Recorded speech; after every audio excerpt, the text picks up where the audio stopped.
The smell hit her first. It always did. Antiseptic over something older and more resistant, something organic that lived in the walls of places like this one and refused to yield to any cleaning product ever formulated. Denise Carter had worked in emergency medicine for 20 years, and she had stopped noticing it around year 3. Now it was simply the air of the place. The particular air of a room where people arrived afraid and left changed in one direction or another. She was moving through the main corridor at 6:47 on a Friday evening when her pager went off for the 3rd time in 12 minutes. She did not look at the display.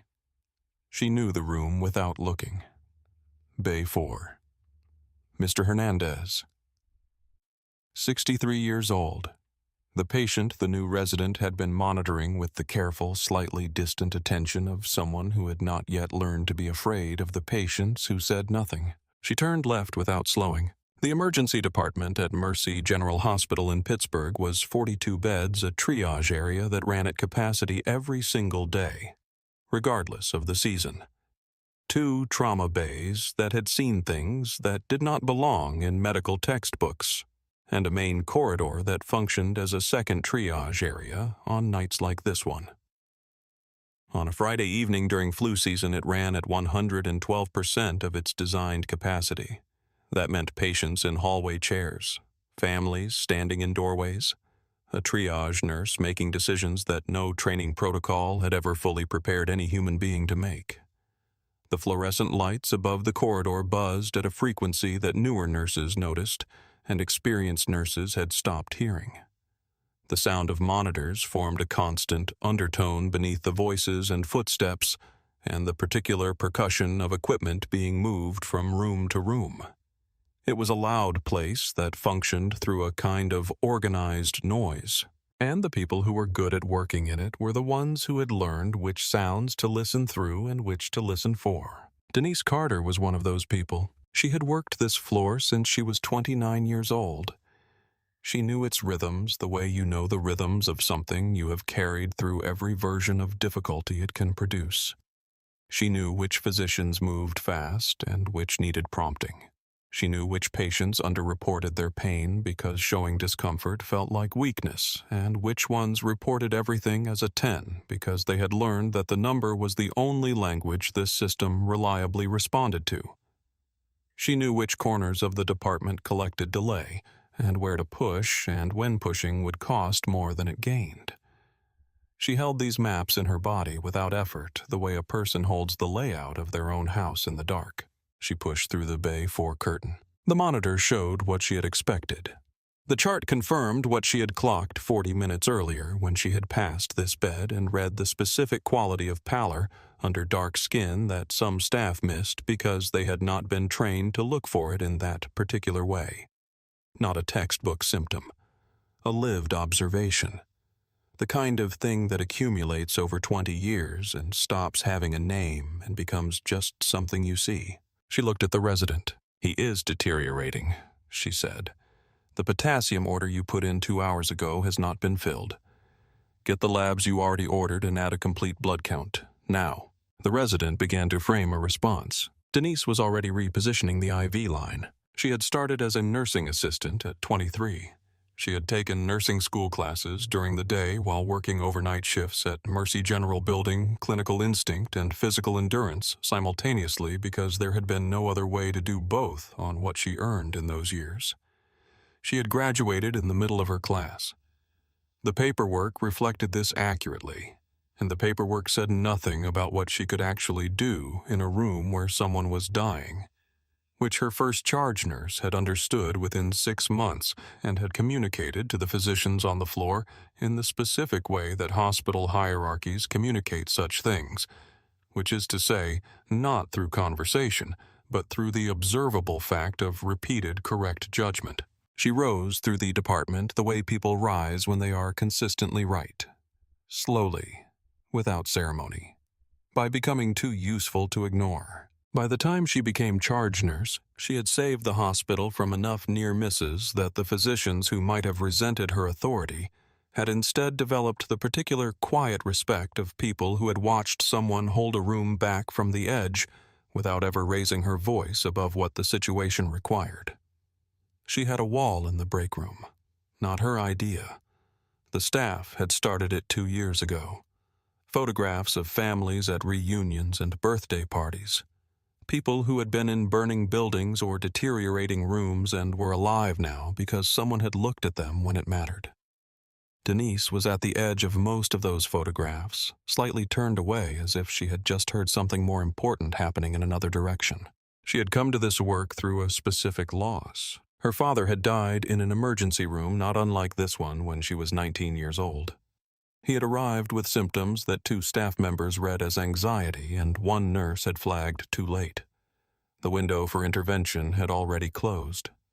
Denise had sat in a waiting room and believed with all the faith of someone who had not yet learned what hospital waiting rooms actually meant that the people on the other side of the closed door were doing everything that could be done. She became a nurse, so she would be the person who noticed in time. 20 years later, she was still that person. Earlier that evening, before the full chaos of the Friday surge arrived, she had stood for 15 minutes at the bedside of an elderly man who had not made a sound since being brought in 4 hours earlier. He had not asked for anything. He had not reported pain. He had simply occupied his chair with the particular stillness of a body conserving everything it had remaining. She had brought a trainee named Rosa to his bedside. She said, "Watch him." Rosa had looked. He seemed stable. His vitals were within range. "He is not fine," Denise said. "Watch his breathing. Watch how he positions his hands. He has not moved his legs in 3 hours, and he has not asked for water. The loudest problem in this room is not always the sickest patient. Watch the quiet ones." Rosa had nodded without fully grasping it. The man was septic. He was receiving treatment now.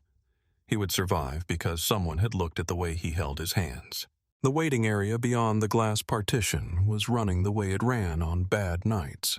A man pacing near the far wall with the mechanical rhythm of someone managing something internal and enormous. An elderly woman in a blue coat who had been reading the same page of the same magazine for the better part of an hour. A black woman in a gray coat with a small girl in her lap who had caught Denise's eye 40 minutes earlier and said simply quietly, as if asking anything louder might somehow make the answer worse, "Please. Just please." Denise had adjusted the child's triage priority. The mother had exhaled with the sound of years of accumulated held breath releasing at once. The ER never stopped. This was the thing civilians did not understand. It was not a place where patients were seen sequentially and the system reset between them. It was a place where 20 decisions were happening at the same time, and the entire enterprise depended on someone holding all of them simultaneously without losing grip on any.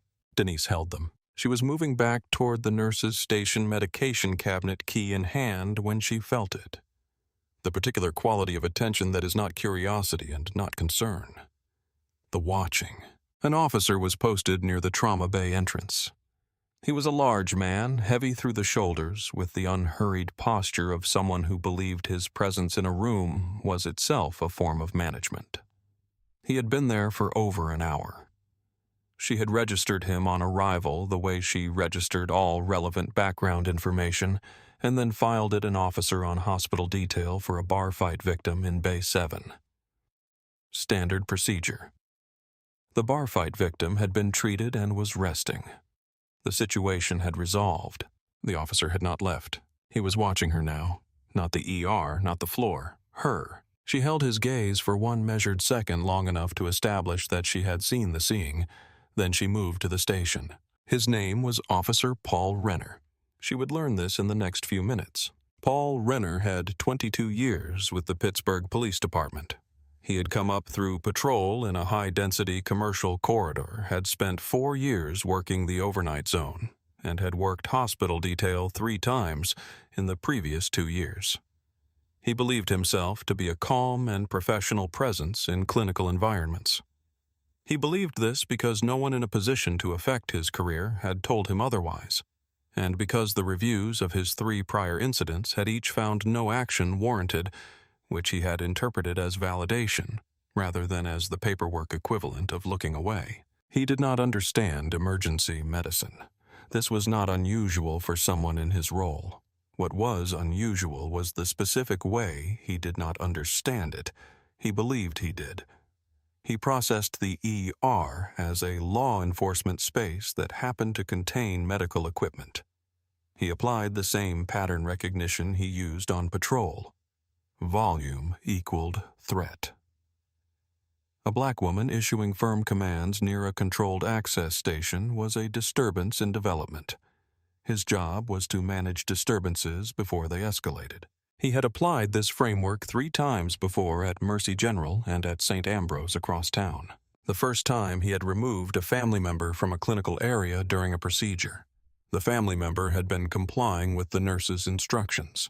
The nurse had filed a complaint. The review had noted that the officer acted in good faith based on available information, which was the language the review board used when it wanted to close a file.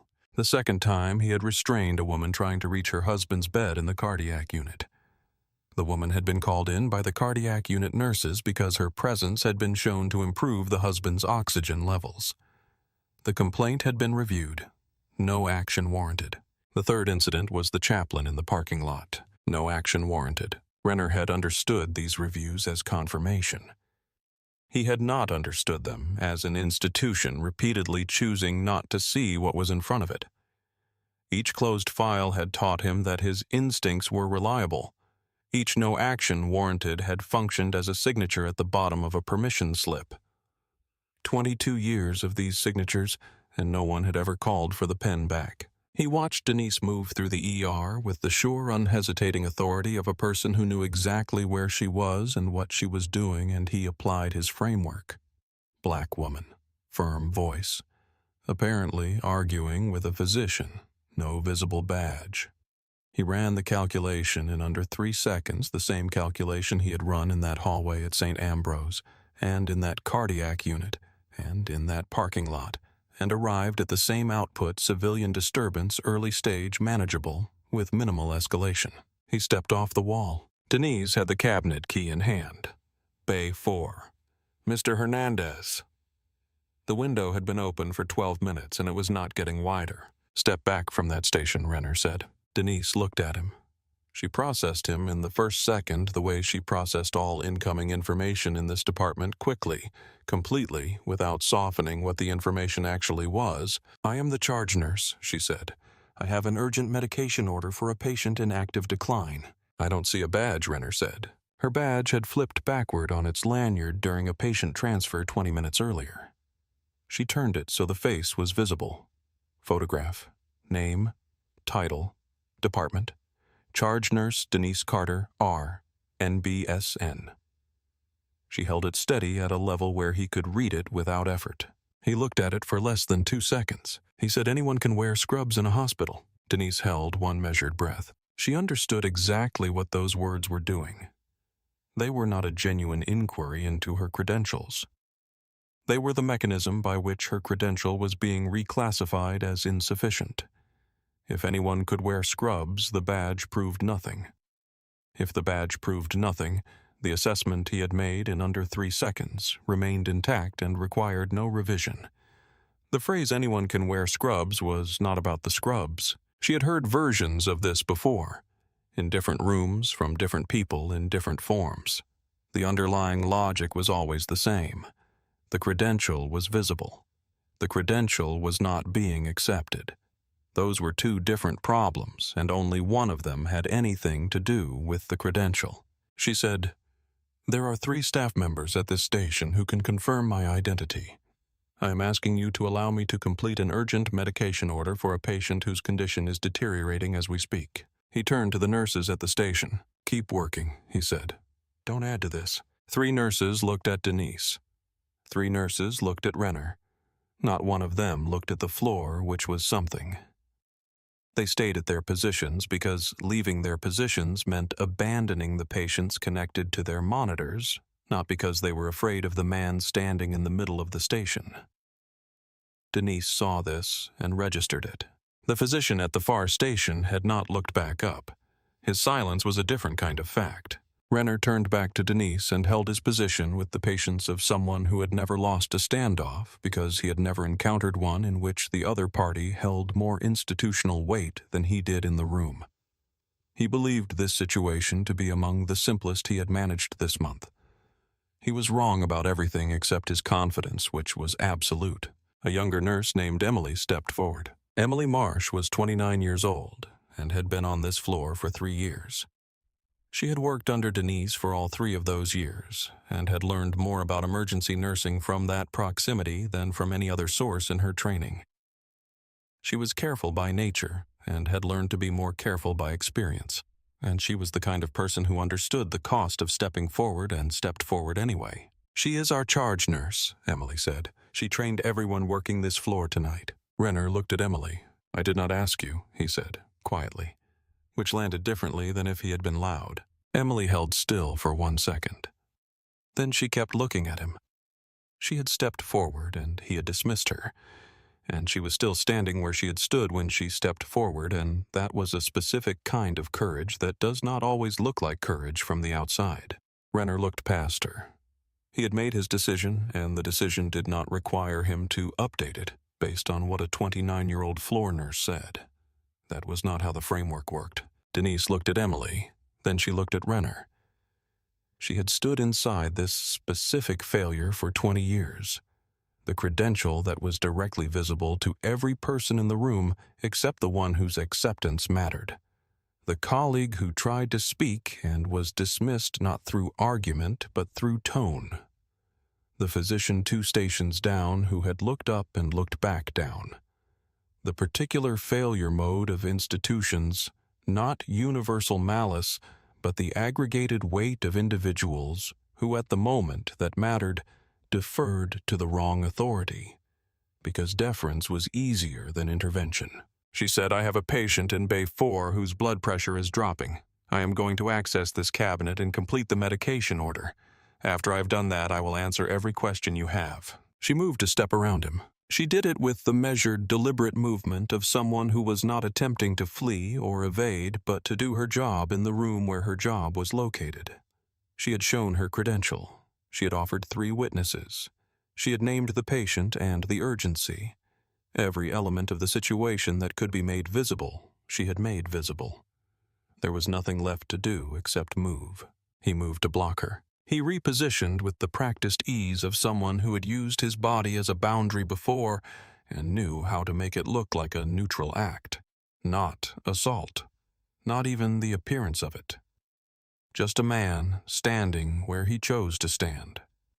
His body between her and the cabinet, placed with the specific deliberateness of someone who understood exactly what the placement communicated. The physician 2 stations down looked up. He had been at Mercy General for 6 weeks. He was in the early weeks of his first attending role, and he had not yet accumulated enough history here to know what watching this and looking away would do to him afterward when he replayed it. He looked back down. Denise said, "You are delaying emergency care. That is the medical reality of what is happening in this room at this moment." "You are creating a disturbance," Renner said. "You need to come with me." She made the calculation in under 1 second. She went. This was the part that no incident report would capture in its full weight. The charge nurse went. Not because she had accepted his version of the situation, not because she had run out of witnesses or facts or documented credentials.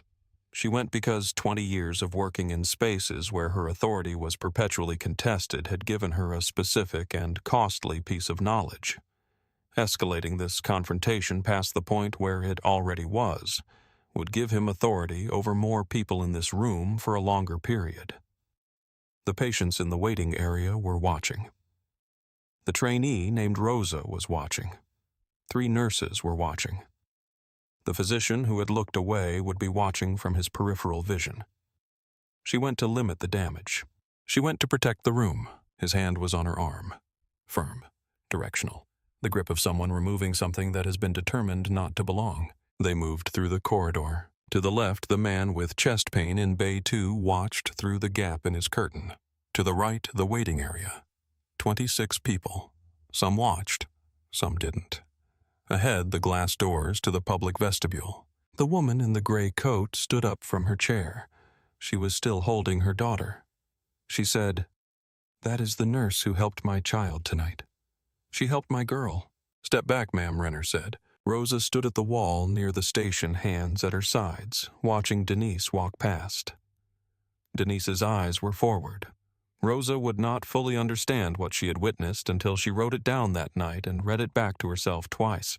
3 nurses at the station went still in the particular way of people watching something wrong happen and who have correctly assessed that they cannot stop it in this moment but will carry it forward in whatever form is available to them. Emily stood in the bay 4 doorway. She did not look away. She watched her supervisor escorted down the corridor by a police officer who had not genuinely looked at the credential held in front of him. She memorized the sequence with the cold, precise attention of someone who has just understood that she is going to be a witness, and that being a witness means retaining what happened in the exact order it happened without softening any of it. The man with chest pain in Bay 2 had stopped watching the television mounted in the corner of his bay. He was watching the corridor now. The woman in the gray coat had sat back down. She had her daughter pressed against her chest. She was watching the glass doors with an expression that contained things she would not find words for until much later. The elderly woman in the blue coat had put her magazine in her lap and was not reading it. The waiting area was watching. They went through the glass doors. The doors swung shut with a sound Denise had heard thousands of times from the inside. From the outside, it was muffled and different, the way familiar sounds become wrong when heard from the wrong side. Renner said, "You can submit a complaint to patient services when you've calmed down." He went back inside. The glass doors closed with their particular sound. "Final from this side." Denise looked at the handle. She knew the code to the staff access door on the left side of the vestibule. She had known it for 11 years and changed it herself 3 months ago. That door would open for her. She could go back in. She could push through and return to the floor, and Renner would have to escalate in front of patients, in front of families, in front of a room full of witnesses who had already watched what he did. And that escalation would have a different quality and a different record than what had just happened. She did not go through the door, because that was not the calculation. The calculation was this: she was outside, and her patients were inside, and the floor needed her to be back inside in a way that was stable and documentable, and would not give him an argument that she had provoked a second confrontation. She needed to be back inside through the right door with the right permissions in a way that the record would reflect accurately. She had been in this building for 20 years, and the building had a record, and the record was going to matter. She stood. Denise stood, and the November air finding its way under the ambulance bay doors, and her pager still active on her hip, still receiving signals from a department that still needed her from the other side of glass. She could no longer open without his permission. She felt the adrenaline moving through her shoulders, and she let it move, rather than spending effort to stop it because stopping it had a cost she needed elsewhere. She did not cry. She did not reach for her phone yet. She stood in the vestibule and occupied each second with the discipline that 20 years of high-stakes work had installed in her. She was outside. She needed to be inside. The way back in existed. She would find it. The only thing required of her right now was not to make the situation worse by doing the thing that felt natural, which was to force the doors. She had a specific technique for what she was doing. She had not learned it in nursing school. She had developed it in the first year on the floor during the shifts, where adrenaline had threatened to override her capacity to think when she had realized that the adrenaline could not be suppressed, but could be located and moved through. She breathed from the diaphragm. She felt the shake in her shoulders run down through her arms and out through her hands. She let it go. She was 43 years old. She had 20 years of emergency medicine. She had been escorted out of this building by a police officer who had decided who she was before he looked at the evidence of who she was. She was not going to be finished by this. She was going to document everything. Request the surveillance footage. Call the union, file the formal complaint, and ensure that the record of this night was complete and accurate and could not be closed with the phrase, "No action warranted." She was going to do all of those things. But none of them were available to her from the vestibule. The most immediate thing required of her was to get back through the right door in the right way so that the record reflected what had actually happened, and not what it would look like if she forced her way back in. She breathed and she waited. The ambulance bay apron was lit by a single overhead lamp that threw a circle of yellow light onto the concrete. Beyond it, the parking area was dark. A delivery truck was making a slow circuit at the far end. Somewhere in the middle distance, a siren was running and coming closer, not toward this bay, toward a different part of the city. Denise watched the dark beyond the light and thought about the patients on the other side of the glass. She thought about the man in Bay 4 and whether Emily had the situation stabilized, and she ran through what Emily knew and what she had been told, and whether that was enough, and she concluded it was enough for now, but not for long. She thought about the woman in Bay 11 with the respiratory numbers that had been trending wrong since shift change. She thought about 3 patients in the hallway chairs who needed reassessment at the 45-minute mark, which had passed 18 minutes ago. She could not do anything about any of them from where she was standing. This was the specifics cruelty of it, not the public humiliation which she had absorbed and filed and would address in the proper sequence. Not the officer's face, or his words, or his hand on her arm. The cruelty was the Bay 4 alarm. She was not inside to hear the hallway patients. She was not there to check the floor running without the weight that 20 years of her presence provided. That was the cost. That was what his 3-second assessment had actually cost. A paramedic named Kevin came through the ambulance bay entrance, still moving at the speed of someone coming off a call. He had worked with Denise for 7 years on the bad nights that both of them had, and he recognized the situation she was standing in before she said a word. He stopped. He looked at the glass doors. He looked at her. He said, "Stay, don't go home." He went inside. Inside Bay 4, the monitor alarmed. Emily saw it and understood it in the same instant with the visceral recognition of someone who had been taught by the right person at the right time. The potassium was critical. The medication Denise had been attempting to access when Renner blocked her path was the correct intervention. Not eventually. Now. Emily had not possessed full clinical certainty about this until the alarm confirmed it, but Denise had known it for 12 minutes before they walked her out the door. Emily pulled the protocol. She flagged the attending. She moved without waiting to be asked. They administered the correction. The patient stabilized. The near miss sat in the room the way near misses sit in rooms where experienced staff understand exactly what they have just watched happen. The medication Denise had been trying to reach when a police officer decided she did not belong at a nurse's station had just stabilized a patient who had been deteriorating toward a crisis. The margin between what happened and what nearly happened was narrow. The delay had been specific and measurable and caused by a single decision. Every nurse on that floor understood the arithmetic. Nobody said it out loud. They did not need to. Emily stood at the foot of the Bay 4 bed with the now empty medication syringe in her hand, and she thought about Denise standing at that bedside 45 minutes ago, clocking the window, pressing the resident to act. She thought about the moment Renner stepped between Denise and the cabinet. She thought about the 12 minutes between that moment and this one and what those 12 minutes had contained. She went to the nurse's station and opened the incident documentation system. She did not wait for someone to ask her to do it. She began to write. She wrote everything she had seen in the order she had seen it. She wrote what Renner had said. She wrote what Denise had said. She wrote what time the medication had been administered and what time Denise had first identified the need for it. She wrote that she had been present for the entire confrontation and that she had attempted to confirm the charge nurse's identity to the officer and that the officer had dismissed her without looking at the available documentation.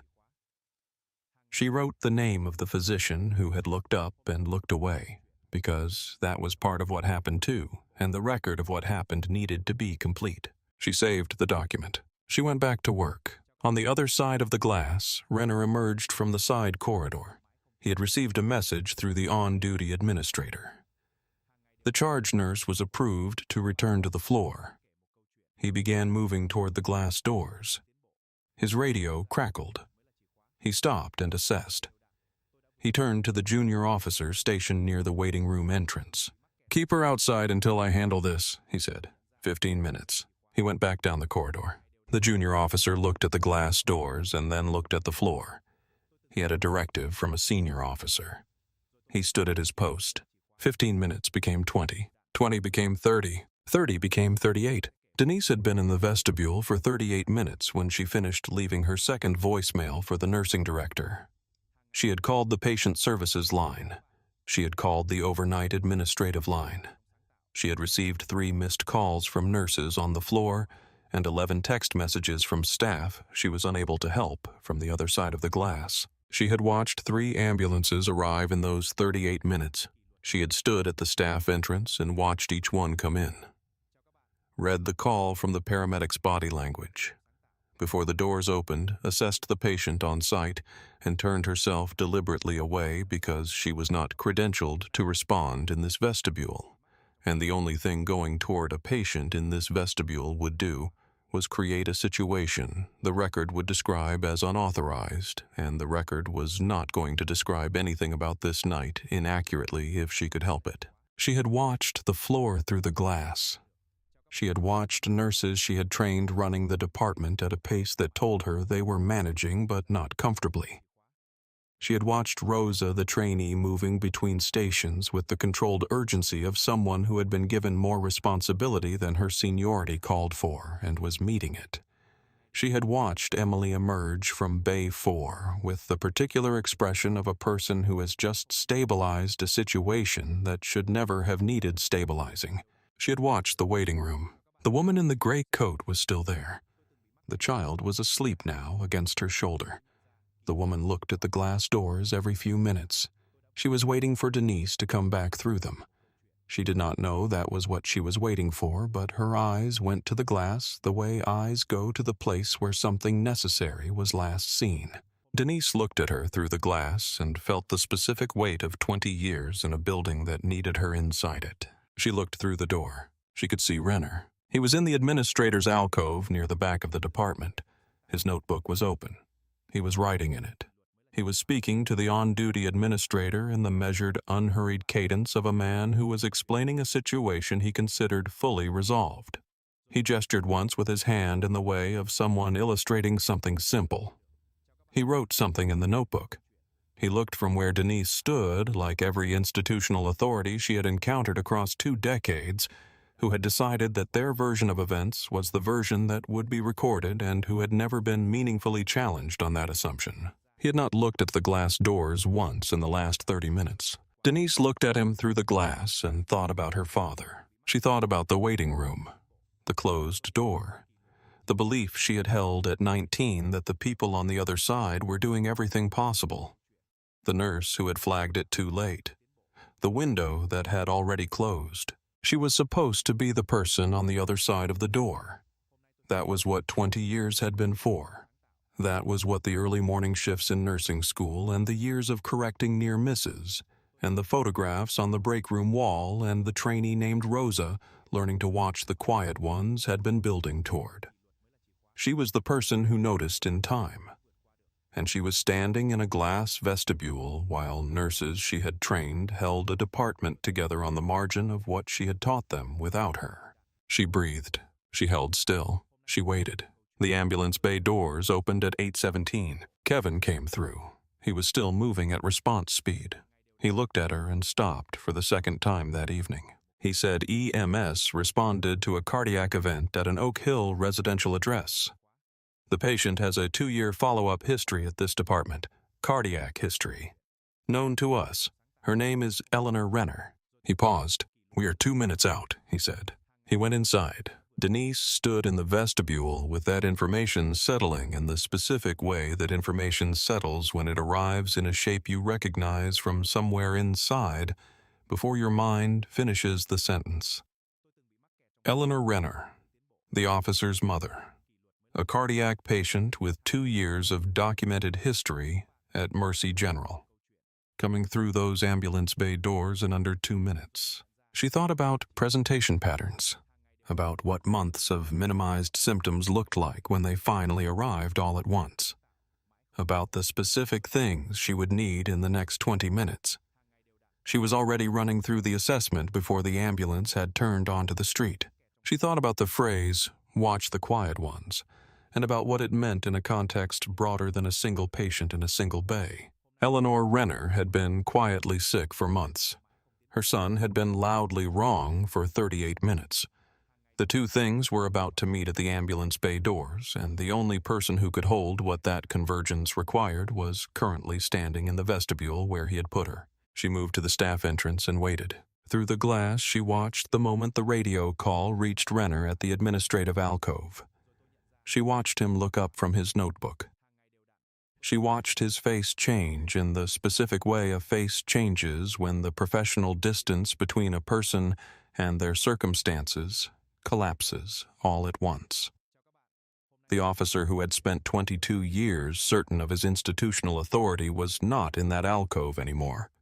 What was left was a man who had a mother, and the mother was in an ambulance. He put the notebook on the counter. He moved. The ambulance lights swept the concrete of the bay. The doors opened. Eleanor Renner was gray. Denise read it before she read anything else. Not the monitors, not the paramedics' verbal report. The color. The particular flatness that indicates a body that has been managing a sustained internal crisis without adequate resources for a significant and dangerous amount of time. She was diaphoretic. Her consciousness was reduced, and she held the specific stillness of someone in whom pain and the suppression of pain had merged into something that could look like calm to anyone who did not know how to look. The paramedic was reporting. Chest pain onset approximately 4 to 5 hours prior. Patient had minimized it and had not called for assistance.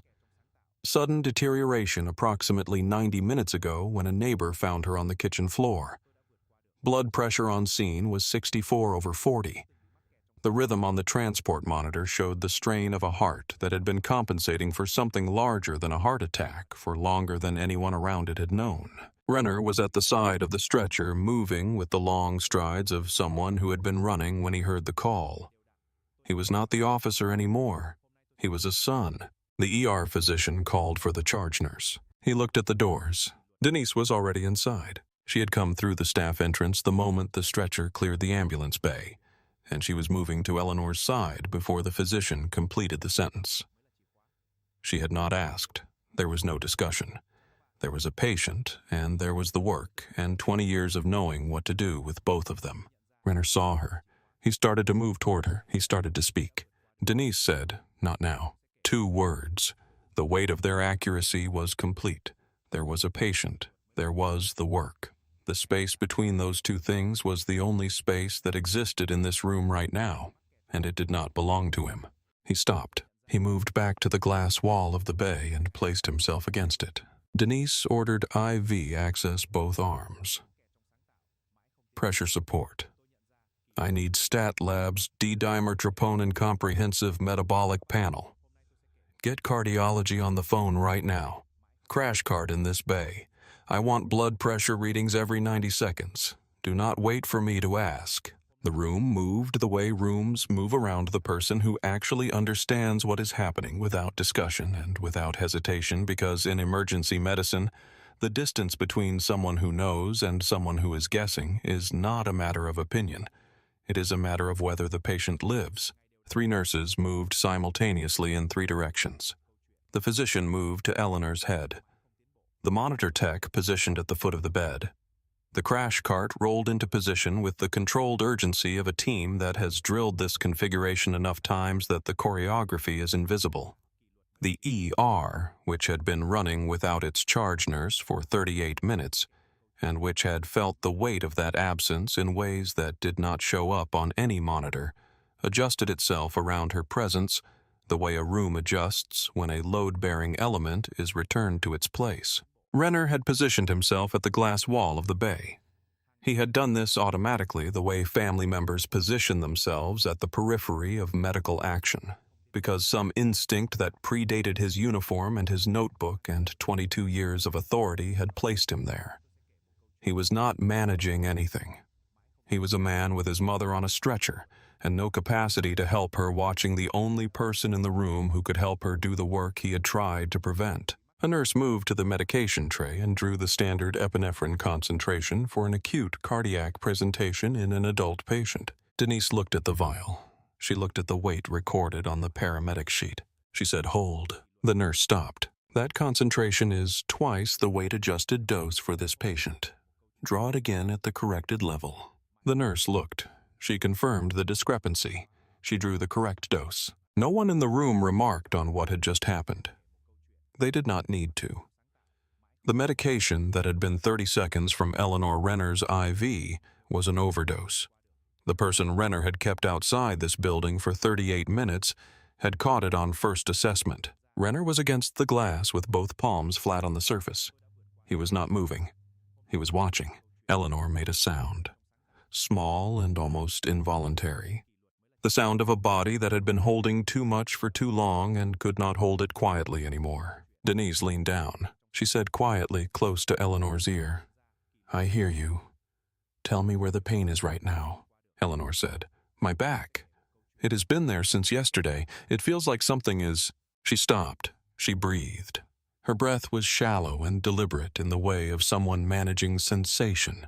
Denise held absolutely still. 1 second. The ER continued around her. Monitors running, staff moving, the relentless ordered business of a department that did not pause for anything. In that 1 second, Denise was not in the room. She was in a training session 17 years ago, and an attending cardiologist was writing on a whiteboard in block letters and saying, "If you hear tearing, if you hear back, if the onset is more than 6 hours prior in a hemodynamically unstable patient, you do not assume myocardial infarction. You rule out dissection first. You always rule out dissection first." She stood up. She said, "I need a CT aortic protocol immediately." The physician looked at her. She said, "I believe she has an aortic dissection. She needs imaging before we give her anything else. If I'm wrong, we lose 4 minutes. If I'm right and we do not scan, we lose her." He looked at Eleanor. He looked at the monitors showing the BP reading. He looked at Denise. He ordered the scan. The CT completed in 11 minutes. The result returned in 3. Type A aortic dissection. The aorta had been tearing since at least the previous afternoon. Eleanor had been in her house managing the pain by holding still, not calling her son at work, because she had told herself it was probably nothing, the same thing people tell themselves when the truth of a thing is too large to face alone. She had been alone in her kitchen for hours, containing a catastrophe through sheer will, and she had nearly run out of will by the time her neighbor found her on the floor. The cardiothoracic team was called. Eleanor was stabilized to surgical threshold. She was moved to the operating room in 19 minutes from the moment her stretcher had cleared the ambulance bay doors. Denise walked out of the bay and stood in the corridor for a moment. Her forearms ached. Her back ached. She had been on her feet for 4 hours before any of this started, and she had stood in a cold vestibule for 38 minutes, and she had just managed a dissection from field presentation to surgical handoff. She did not show any of this on her face because the floor was still running and the floor read her face to calibrate its own pace. She took 1 breath, then she went back to work. Renner had stood against the glass for all of it. He had watched Denise move over his mother with the precision of someone who had been doing this work for 20 years, and was doing it now not because of him or despite him, but simply because there was a patient who needed what she carried in her hands, and her years, and her memory of a cardiologist's whiteboard 17 years ago. He had watched the room respond to her voice. He had watched the dosage error caught and corrected without ceremony or acknowledgement. He had watched the moment she held still 1 second, and then gave the order that sent his mother toward surgery instead of toward a treatment that would have been wrong. He was still against the glass when Denise stripped off her gloves in the corridor. He had watched Denise move over his mother for 19 minutes. He had watched the room respond to her with the immediate, unquestioning efficiency of people who had worked under her long enough to trust her judgment in conditions that did not permit uncertainty. He had watched his mother's blood pressure rise fractionally as the pressure support took hold. He had watched the moment Denise held still 1 second and then gave the order that changed the direction of everything. He had watched the surgical team arrive and take over and wheel Eleanor toward the OR. He understood standing against that glass that his mother was alive in a specific and unambiguous way, which was she was alive because the person he had removed from this building had come back through the staff door and had been in that bay for 19 minutes. He understood this not as an abstraction, but as a concrete timeline. He had a watch. He knew what time he had waved Denise through the glass doors. He knew what time Kevin had brought the ambulance in. He knew the number of minutes between those 2 points. He had done this kind of arithmetic before at accident scenes and incident scenes and scenes of all kinds, and he understood the relationship between elapsed time and outcome as well as any person with 22 years on patrol. He understood the arithmetic. He said her name. He said it with the weight of a word that is carrying something it was not built for. She said, "Your mother is alive because the people you dismissed knew their jobs. The next patient who comes through those doors may not receive that chance if you continue to decide who belongs here before you look at the evidence that is directly in front of you." She walked to the nurse's station. Emily had the documentation ready. 6 staff statements. The hallway security footage preserved. The body camera footage request submitted to the police department. The Bay 4 near miss flagged for safety review with a precise timeline. The dosage interception documented separately. The nursing director had arrived. The on-duty administrator had arrived. The union representative had arrived. Denise said, "I want all of it preserved, every recording, every statement, all of it." Emily said, "It is already done." For one moment in the particular quiet that follows an enormous amount of noise, the two of them stood at the nurse's station, and there was nothing that needed to be added to what had already happened that night. Then the pager went off. Both of them looked at the display at the same moment. "Bay 2, Denise said. Emily was already moving. Denise followed. The ER continued. The full weight of the night came to Denise later in the particular delayed way that adrenaline works. Not during the crisis. Afterward. She was in the break room at 11:43, changing gloves before a second assessment on the respiratory patient in Bay 11 when she sat down on the edge of a chair and stayed there for 90 seconds without moving. Not because she was broken, because the 90 seconds were available and she needed them, and she had learned years ago to take what was available. The wall of photographs was directly in her eye line. Families at graduations and birthday parties and reunions. People who had been in burning rooms or deteriorating beds and were alive on those walls because the right person had been in the building on the right night. She had never liked being in those photographs. She was always at the edge of them, slightly turned as if she had just heard something more important happening somewhere else. She knew the names of every person in every photograph. She knew the nights those photographs documented. She knew what each one had taken. She knew which ones had been close calls and which ones had not been close at all. And she knew the difference between those two categories in a way that most people in that break room could not yet fully articulate, but would learn over time if they stayed, if they kept paying attention, if they learned to watch the quiet ones. She thought about Eleanor Renner. She thought about the moment Eleanor had whispered about her back, the small sound of someone in whom pain and the suppression of pain had been at war for too long. She thought about the 1 second of stillness and what that second had contained.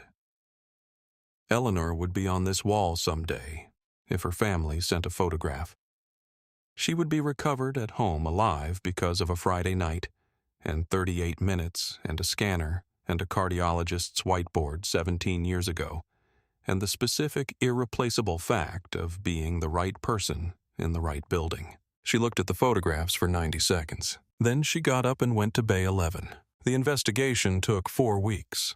The Pittsburgh Police Department and Mercy General Hospital conducted it jointly, which had not been done before at this department, and which required 2 weeks of procedural negotiation before the first interview was scheduled.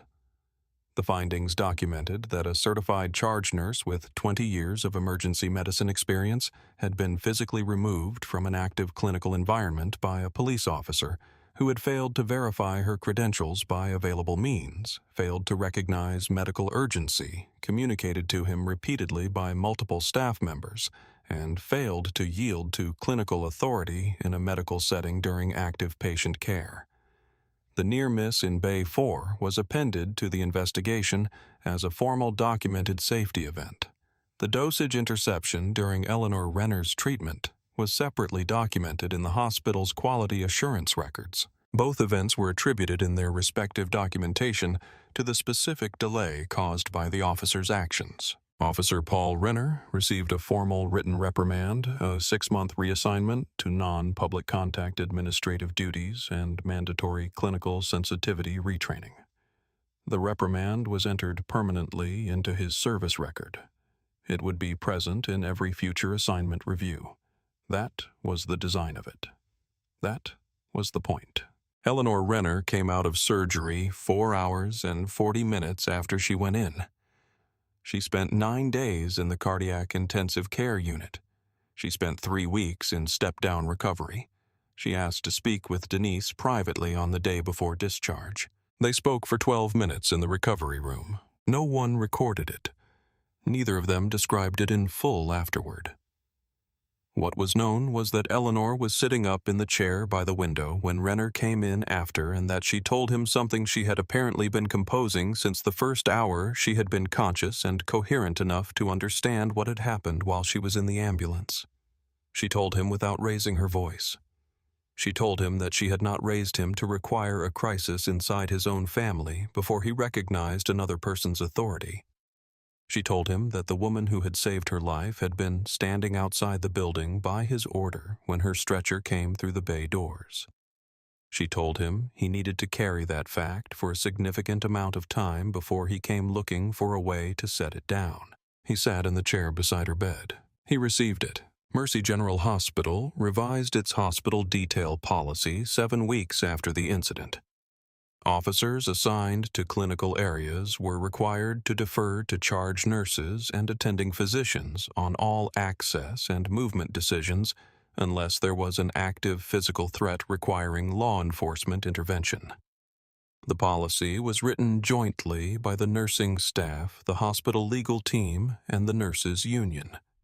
Denise contributed language to 3 sections of the final document. She insisted in those sections and in the meetings where they were discussed that the central problem had never been the badge lanyard or how the credential was oriented. The central problem was the refusal to look at evidence that was directly available. She wanted that distinction clear and permanent in the written record. It was in the written record. The findings of the investigation were shared with the hospital board and with the police department's community oversight panel. The 3 prior incidents in Renner's record were reviewed in context. The pattern they formed, visible now against the backdrop of this 4th incident, was documented in language that the prior reviews had not used. The word pattern appeared 4 times in the final report. The phrase repeated failure to verify appeared twice. The findings were not classified as confidential. They were shared at Denise's specific request through the union with the nursing staff of every Pittsburgh hospital that used police detail. Several departments changed their policies without being asked. Emily Marsh was promoted to charge nurse of the overnight shift 8 weeks after the incident. On her first solo pre-shift walkthrough, she moved through the department the way she had been taught to move through it. She checked the quiet patients. She looked at the ones who were holding still. She watched for the bodies conserving everything they had left, because they did not know yet that someone was watching for them. She did not announce why she moved the way she moved. She just moved that way. Denise returned to the floor after 10 days of administrative leave, and 1 week she took on her own. The ER was still the ER. It was still understaffed. It still ran at overcapacity. It was still full of fear and urgency and the accumulated exhaustion of people who showed up regardless. She put her badge on in the locker room lanyard forward so the face was visible, and she walked through the glass doors. Several nurses stood a little straighter when she came through. Weeks later, a family member near the triage desk raised his voice in the way that terror sometimes sounds when it has not found its proper shape yet and is coming out as anger instead. A new officer assigned to hospital detail began to step forward. Denise raised one hand. The officer stopped. She crossed the room. She read what was underneath the noise. She found the patient inside the panic. She spoke to the man quietly and asked him one question, which was the right question, the one that nobody had asked yet, because everybody had responded to the volume rather than to the source of it. The man answered. The answer told her what she needed to know. She got the patient, an elderly woman sitting 3 feet away who had been saying nothing, seen immediately.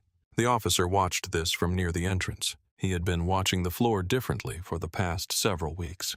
He had been placed at Mercy General under the new protocol, which meant he understood his role in clinical environments with a clarity that his predecessor at this post had not possessed. He had been briefed. He had read the policy. He had attended one of the listening sessions that several hospitals in Pittsburgh had organized in the aftermath of the investigation, where nurses and family members and staff described what it meant to have their medical authority dismissed in the rooms where it was most needed. He had sat in that room and listened and had not said anything because he had correctly assessed that listening was what was required of him. He watched Denise return to the nurse's station. He watched her pick up the next chart without looking up. He watched the floor the way she watched it, trying to understand the difference between what he saw and what she saw, knowing that the difference was significant and that the work of closing it was going to take longer than a protocol and a listening session. He had a long way to go. He knew this. He went back to his post. She returned to the nurse's station, badge visible, voice steady. She watched the floor the way she had always watched it. Not the loudest patient, not the most visible situation. The whole room at once, the way a person watches a room when they have 20 years of reading it, and they know that the thing that will require the most from them is the thing currently saying nothing. She watched the quiet ones. She watched the man in the corner of the waiting area who had been sitting for 3 hours and had not shifted his weight. She watched the elderly woman in Bay 8 who had stopped responding to questions with full sentences. She watched the girl in the hallway chair whose color was a fraction wrong in a way that the monitors were not yet reflecting. She saw all of them. She always had. Emily was at the station beside her writing the follow-up documentation from the Eleanor Renner case. She had been writing it for the better part of an hour. Every detail, every timestamp, every word she had heard through the glass and through the doors and at the nurse's station. She was meticulous, and she was not finished, and she was not going to stop until she was. Denise glanced at her once. Emily didn't look up. She just kept writing. The badge visible, the voice steady. She watched the floor. She watched the quiet ones, especially the way she had always watched them, because the truth she had carried for 20 years and proven in one impossible night was the same truth she had taught every trainee who stayed still long enough to learn it. The ones who need you most are often the ones who have not yet found the words to say so. Some things only become visible to the people who have learned how to look. There is a specific kind of dignity that does not announce itself and does not require an audience and does not disappear when the room stops watching. Denise Carter had been carrying it for 20 years in the corridors of a hospital that needed her more than it sometimes knew how to show. She had carried it through every shift and every near miss and every room where someone had looked at her and decided before they looked that she did not belong where she was standing. She was still carrying it. The badge was visible. The voice was steady. The floor was watched. If you found this story, stay with us. Subscribe our channel. There are more stories like this one where the record was kept, where the quiet ones were seen in time, and where the truth arrived before it was too late.